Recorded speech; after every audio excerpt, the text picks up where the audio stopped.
Welcome, welcome, welcome. Welcome to the first episode of the Angry Black Man Podcast with your host, the one and only Breadman.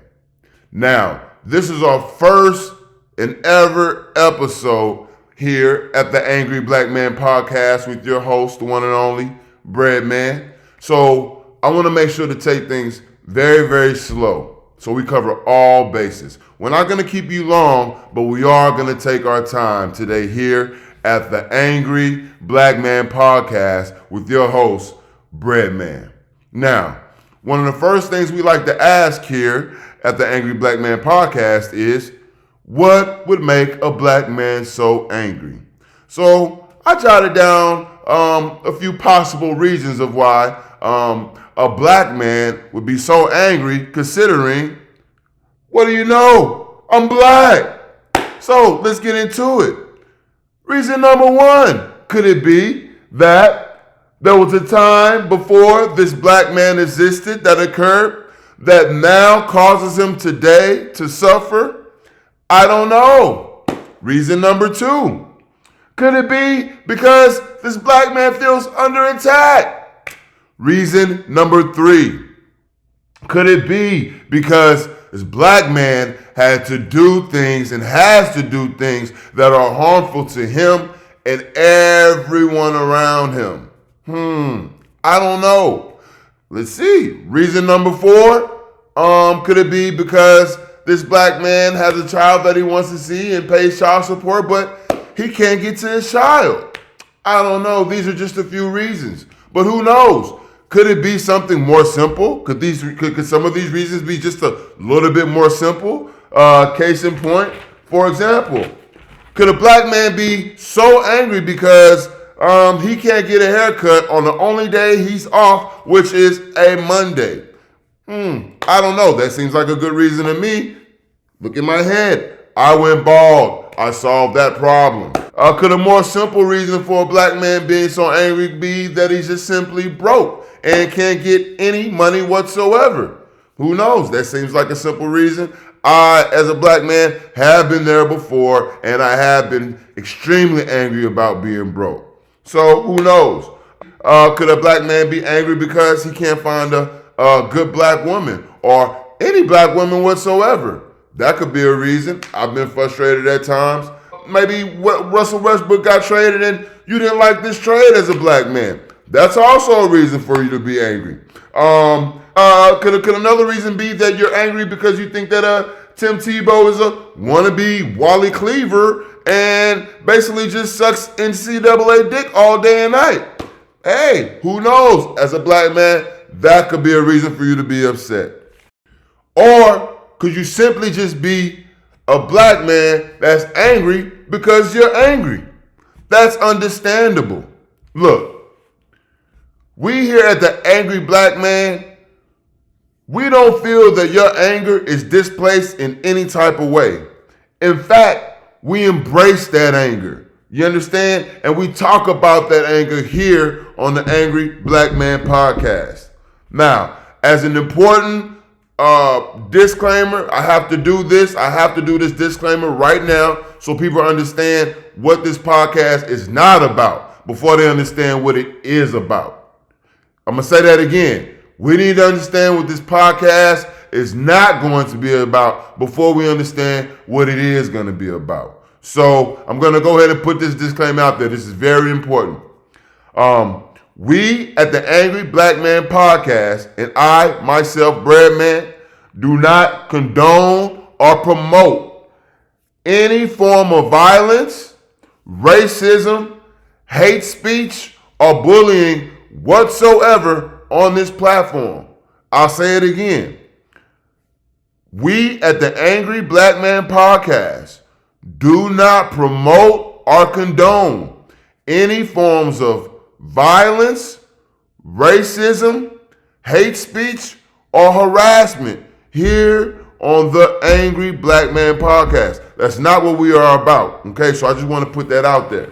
Now, on the other hand, I also have to say that those transgressions are not yours to carry around as a burden as a black man in no shape, form, or fashion. I'll say that again.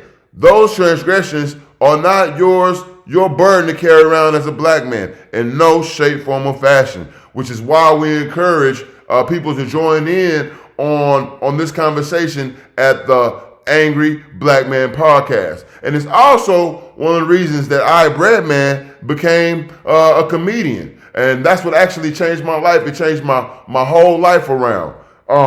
Now, as a comedian, it's my job to find the funny in things that do make angry black men, or that would make an angry black man funny. If you're a comedian, that would be one of your jobs. And I know as myself, as a black man, myself, I know what those pains, those humiliations, those angers, those frustrations, those emotions. As a black man, I know what all those are about, which is why I created and why I'm creating this platform. Now, I'll tell you a story.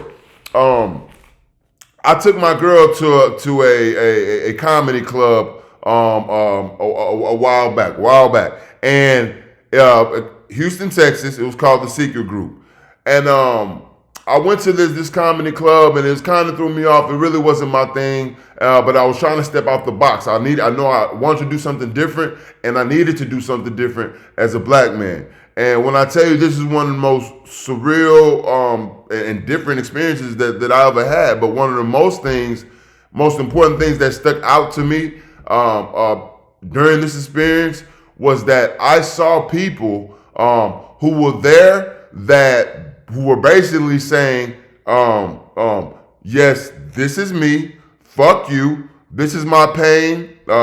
This is my joy. This is my life. And I'm going to talk to you. You're going to listen. And at the end of all of that, we're going to both laugh and enjoy yourself because I'm so fucking nice at what I do. And I appreciated that off the muscle. I really appreciated that craft. I always loved comedy, and I was always engulfed in it. But once I got a up close and personal view of how things work and got into it myself, this is a craft that I really, really appreciate, and it's something that I enjoy doing, and it's something that I really strive to do for a living in the future. So that's just a little bit about myself, and that's a little bit about our podcast, The Angry Black Man. So today we're going to cover a very, very simple subject. One that's very, very close to my heart is going to be the Botham Jean case. Okay. Now, before I go into the Botham Jean case and tell you why I'm angry as a black man about the Botham Jean case, right?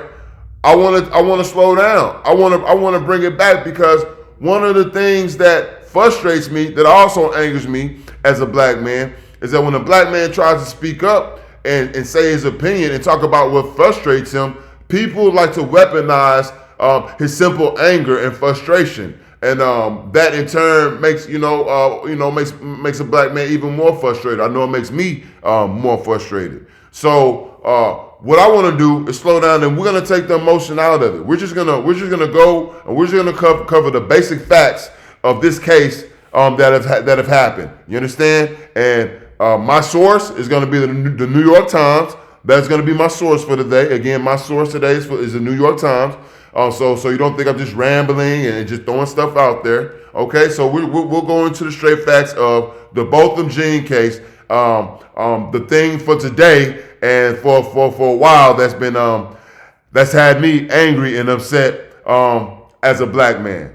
The Botham Jean case. Okay, fact number one: Botham Jean was an unarmed black man shot several times and killed in his own apartment. Correct? Fact number two: the person who shot and killed Botham Jean was a white female Dallas police officer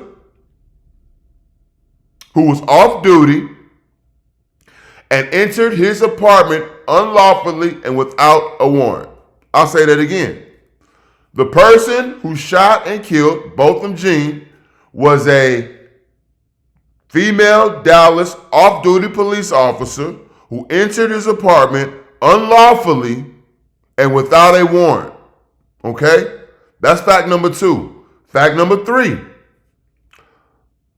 Amber Geiger, the person who shot Botham Jean, was charged with murder and convicted of murder. We'll say this again. Amber Geiger was charged with murder and convicted of murder. That's fact number 3. Fact number 4, Amber Geiger, the murderer of Botham Jean, was sentenced to 10 years. Again, I'll say that again. Amber Geiger, the murderer of Botham Jean, was sentenced to only 10 years for the murder of Botham Jean. Fact number 5. The brother of the victim, Botham Jean, expressed his forgiveness for Amber Geiger during the sentence. He said he did not want her to go to jail, and he came down from the stands to give her a hug. That's fact number 5. Okay? Fact number 6, after the sentencing, the judge also came down to give the convicted murderer a hug and gave her a gift, a Bible as a gift. I'll say that again. After the sentencing, the judge also came down and gave the convicted murderer Amber Geiger a hug, right? And gave her a Bible as a gift to part with. That's fact number 6. Now, these are all facts. This is undebatable. This is not all emotion. I'm not making stuff up. These are things that actually happen. Now, what made me angry as a black man about this Botham Jean case? Okay? Now, first of all, let's get into it. There are some other emotions that I had amongst the anger about this case. You understand? There was fear, there was rage, there was humiliation, there was helplessness, there was hurt, there was shame, right? These are all the feelings that I felt about this Botham Jean case as a black man. But then again, people call me an empath. You understand? So who knows? But if you felt the same way, or if you had feelings about, please email me or go to the comments and leave your comments and everything. And please let me know how you all felt about it. But those were my feelings as a black man. And the things that made me angry about this case was how religion played a major fact, right? That's one of the main things that made me angry was how religion, how I can look up and see in 2019 and see how Christianity is still being used to abuse and victimize and shame and hold black people back. Do you understand what I'm saying? Because let's just keep it real. The Bible teaches us to forgive, to love, to honor. You're supposed to suffer. There's certain things that you're supposed to go through. It even teaches you to honor your master. I don't want to get too deep into it, but we understand with this Bible, what's in that Bible, and we understand exactly what it's been used for. Let's not play games, okay? Because I can get off track trying to debate with you religious fanatics, but I'm not going to do that. I'm talking to the people who understand our history and understand how this religion, Christianity, has been used to victimize and brutalize us and control and handcuff us and hold us back. Do you understand? So that's one of the main things that upset me, that's still going on to this day. And it's hard to open the eyes of, a whole, that we hold that dear to our heart. So then it makes me question, well, damn, how far are we really behind? How far do we really have to go? Should we really be having conversations with white people and the people that are victimizing us if this is our constant reaction and these are the things that we're doing ourselves when we're victims? If we're okay with it, why should we expect them not to be okay with it. Do you understand what I'm saying? So it makes me understand that the path that we have ahead is extremely challenging.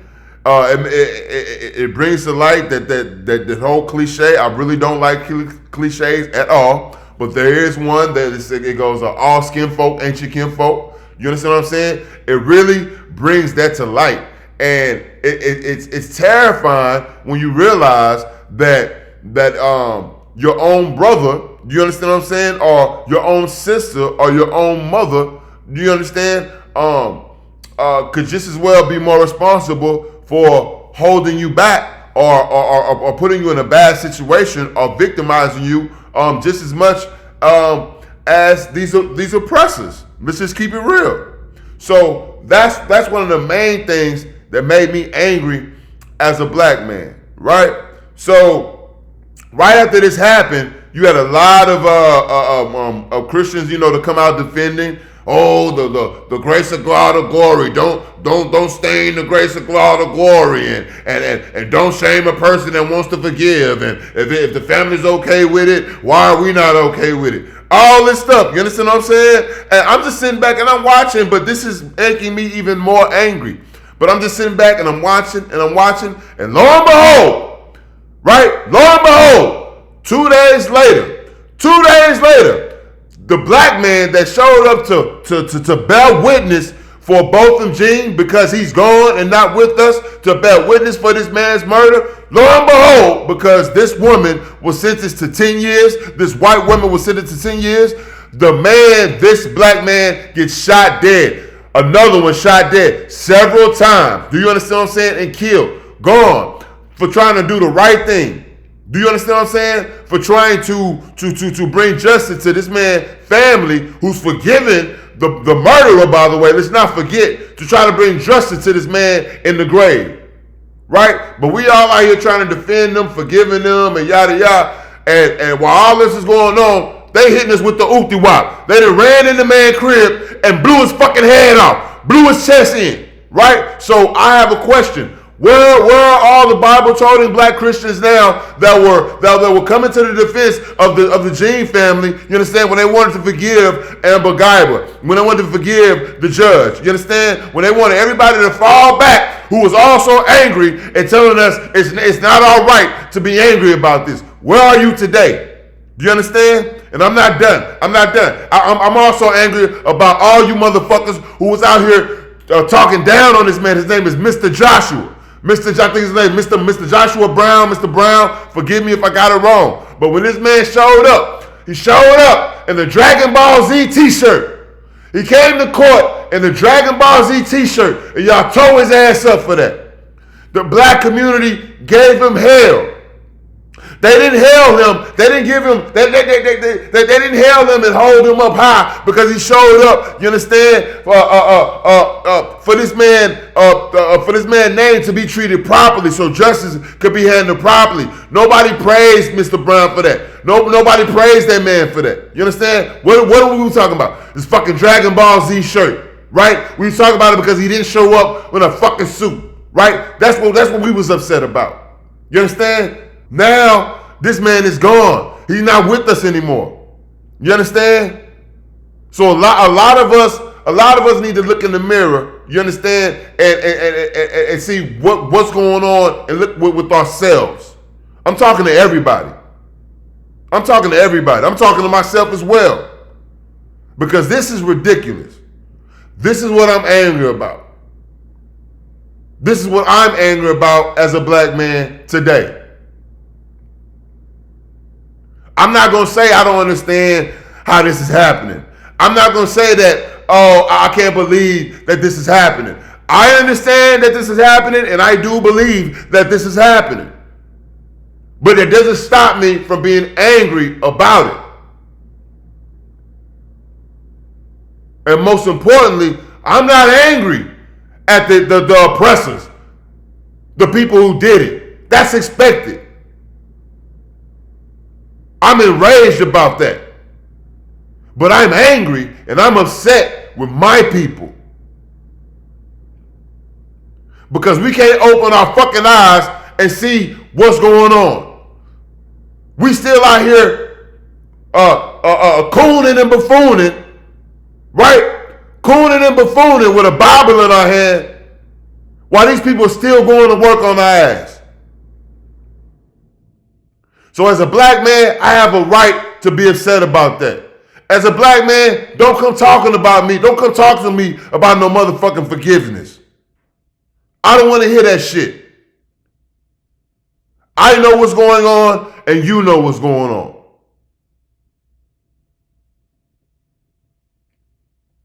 So that's what I'm angry about today.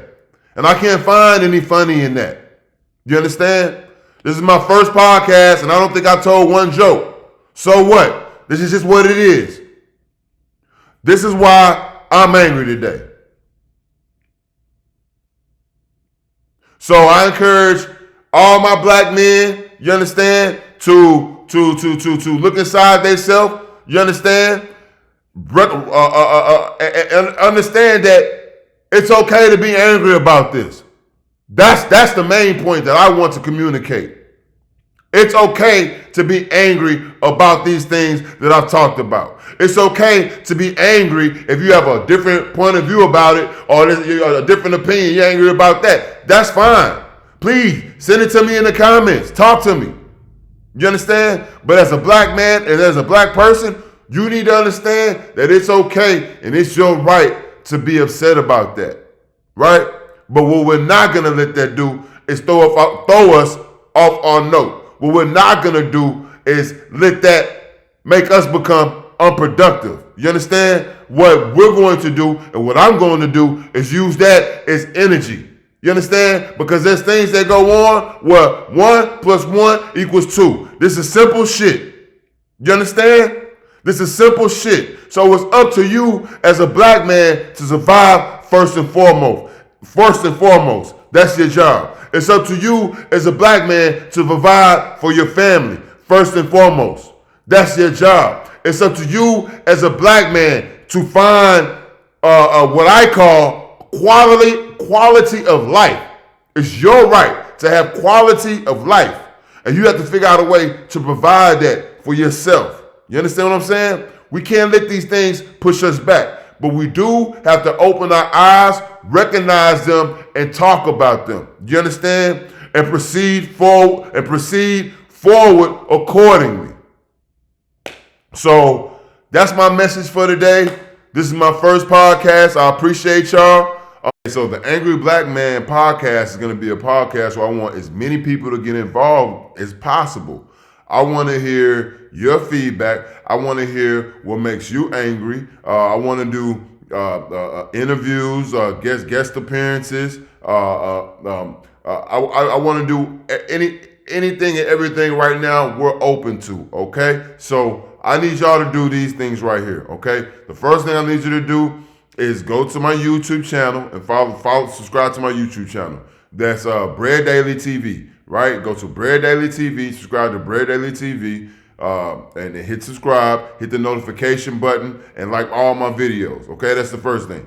The next thing I need you to do is go to my Instagram, okay? That's going to be Bread Daily 832. That's Bread Daily 832. Go to my Instagram and click follow, okay? You can get a lot of updates, a lot of stuff going on my Instagram as well, and you can contact me on there on my DM, okay? The last thing I need you to do, if you want to contact me, you can contact me at nick.simpson58@yahoo.com. That's nick.simpson58@yahoo.com. If you want to book me for a show or anything, or if you just have any ideas or any feedback, or you want to do an interview, you want to bring something to light, you can contact me any one of those ways. I'll find you, okay? So let's make this happen. I'll leave y'all with this. I love y'all. I appreciate y'all. And hold it down, YouTube.